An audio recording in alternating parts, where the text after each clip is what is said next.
Alrighty boys, welcome back to another video, and today we have a reply to the open letter to Terribles that we did check out.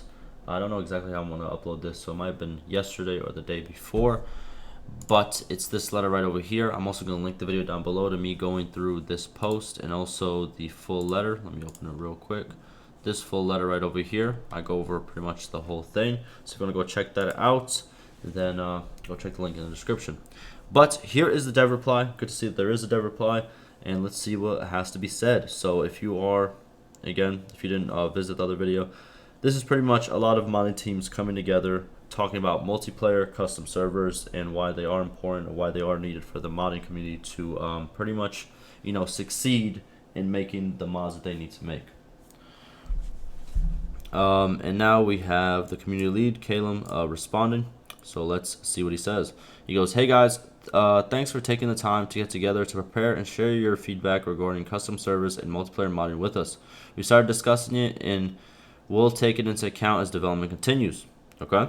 To directly respond to your primary concern shared in the preface of your letter, in which you again explained further on in the letter as being the most important concern in the mod communities, we want to say categorically that we plan to support multiplayer modding, including custom assets, but it will take some time. Okay, so good. So like I said before in that letter, it's good to have these confirmations. So good. We have one confirmation that stuff is definitely going to be there.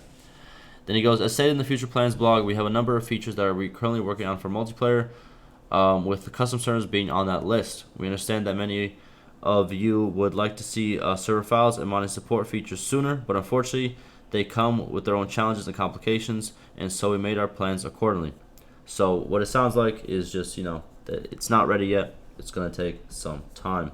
Unfortunate, but I think even the person who wrote it kind of saw it, you know what I'm saying, coming, because, of just the situation. I'm not trying to blame nobody, but, like it was said before, and like how even the person in the open letter stated that, multiplayer is not the real focus currently in development, and also they don't have that many people working on the multiplayer section because obviously they don't have the biggest dev team. They only have over a little bit over 100 devs, and just put in perspective, what's it called, development teams like EA and all that have literally like 5,000 to 6,000 developers, just to put in perspective, so you understand what a AAA team has and what Tailworlds has, you know what I mean? But all right.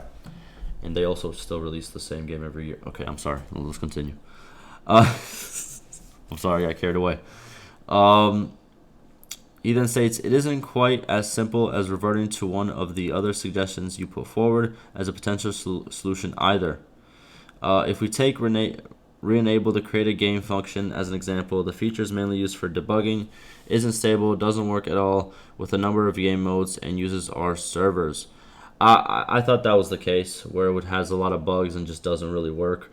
I thought that was the case. I mentioned in the open letter video. He states, this means that we would need to divert our attention and limited resources to work on something that isn't a planned feature as a temporary fix. Instead, we would rather focus that energy on the ultimate goal of custom servers, because these will be the real foundation for multiplayer modding. Okay, so pretty much what he says is like, there are stuff that they're working on. They did make this kind of like plan of what they're going to do first, second, third, and therefore, they don't really have the manpower for the temporary fix, and they kind of want to go with their way of, implementing it. Hey, I don't know, man. Listen, tis what it is, right? It is what it is. And he goes, as a final note, we appreciate the amount of time and effort you put into laying the groundwork for your multiplayer mods, and we know that you are eager to crack on with your projects. And just to reiterate our stance on modding, we like it, and we want to do what we can to support it, as shown as many as the recent modding related changes to the game and modding tools. We just ask that you give us a little bit more time so that we are better equipped and prepared to support you when time comes to share server files and open up multiplayer to modding. Okay, listen, man. Like I said it before, for even the other letter that came out, they had a very similar response, and after that response came good changes. You know what I mean? Took some time. It is what it is, but good changes came, and they're still coming. So I think this is good. It's not exactly what was wanted. It wasn't one of these solutions.